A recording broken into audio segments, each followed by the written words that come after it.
sobre el final de la obra se lo dice el analista al Gabriel de Historias de Diván, ¿no?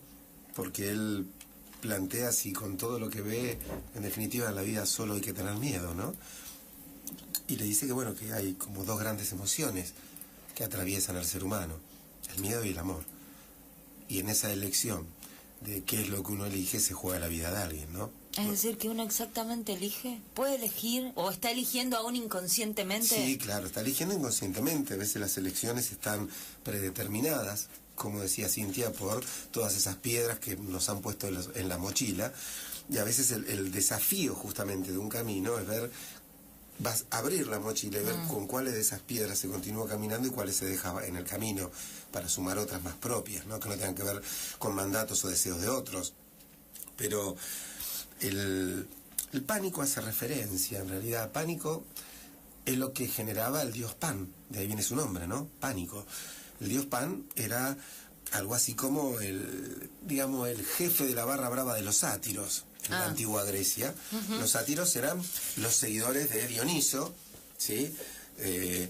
Que había sido maldito por Hera por ser un hijo extramatrimonial de Zeus y lo había maldecido con la locura, ni más ni menos. Fíjate cómo para los griegos la locura ya era algo malo. Y entonces él salía y no había tenido la mejor idea que ser el inventor del vino. Entonces él había descubierto una bebida que le daba a los demás y los demás se desinhibían, ¿sí? Y ellos mismos se desinhibían.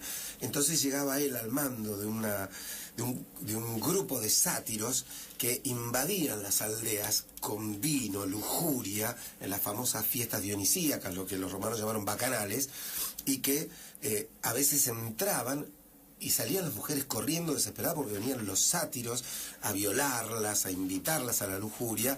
Y entonces ese tan grande temor que generaban se llamaba pánico, porque lo producían aquellos que venían con el dios Pan, ¿no?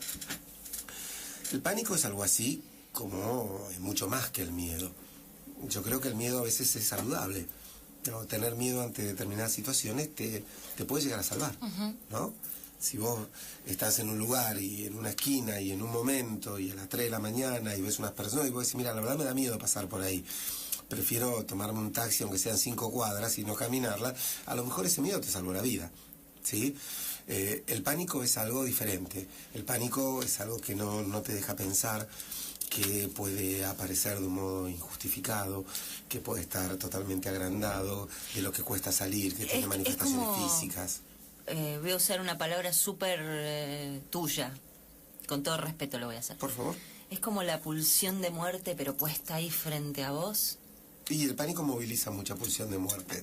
Está bien, me gusta eso, que mientras el miedo en algún punto hace pie en la pulsión de vida y en la conservación de la propia vida, el pánico ya ha pasado a un nivel tal donde se pone al servicio de la pulsión de muerte y el peligro ya no es aquello de lo que el miedo te protege, el peligro es el pánico mismo.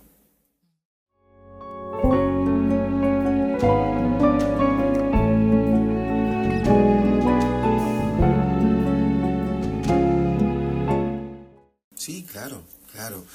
Y también es importante no estigmatizarse, ¿no? Yo conozco muchas personas que me han dicho, yo sufro de ataques de pánico, y cuando empiezo a investigar, a hablar con ellos, en realidad no eran ataques de pánico, eran otras cosas.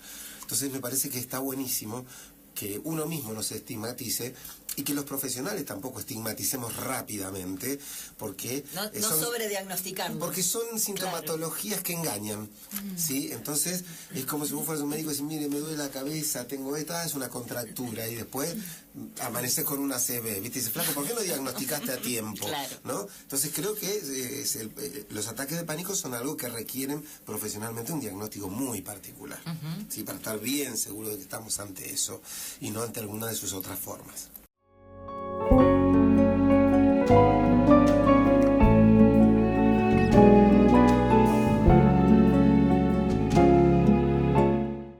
Yo creo que uno tiene que buscar ayuda cuando su vida se paraliza, porque, como decía Gabriel, adhiero totalmente, ahí está muy de moda decir tengo ataque de pánico, Y la verdad es que la mayoría de las veces, por lo que se ve en la clínica, no son ataques de pánico.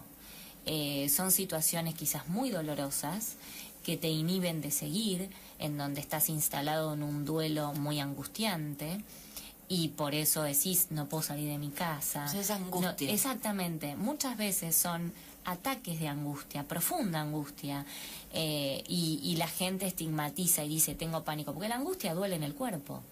La angustia te duele en el pecho, sentís realmente un agujero en el pecho.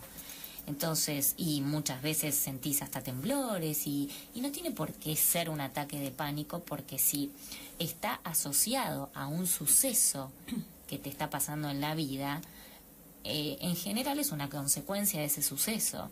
Entonces me parece que hay que pedir ayuda cuando vos te sentís detenido en la vida, cuando no podés avanzar ni siquiera en un duelo. O cuando realmente te estás preguntando qué tenés que ver vos con todo esto que te pasa. Ese es el momento más hermoso para ir a análisis. La pregunta. A veces la pregunta no existe, existe la angustia o existe la tristeza por una situación que estás viviendo y la pregunta se genera dentro del análisis. Y tendemos a, porque digo, en el cuerpo... Un sí, por favor. nada más, que es el hecho de que a todo esto que dice Cintia, yo le sumaría nada más que una cosita. Admitir que tenemos que ver con lo que nos pasa y que solo no podemos. ¿Sí? Es decir, cuando todo eso te pasa y vos decís, y solo no puedo, ese es el momento ideal para pedir análisis.